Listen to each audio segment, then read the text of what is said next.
আসলে যাবে না।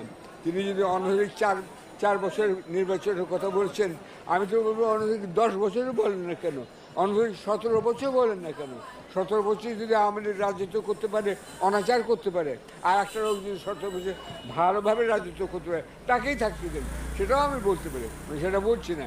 আমি চাই যে গণতান্ত্রিক নির্বাচন হোক, কিন্তু ডক্টর ইউনূসকে সময় দিন, টাকা এনে যাতে উনি এখানে করতে পারেন। একটা কথা মনে রাখতে হবে, তার সাফল্য অসাফল্য, আসিফ নজরের সাফল্য অসাফল্য বিবেচনা করুন একটা দিক থেকে।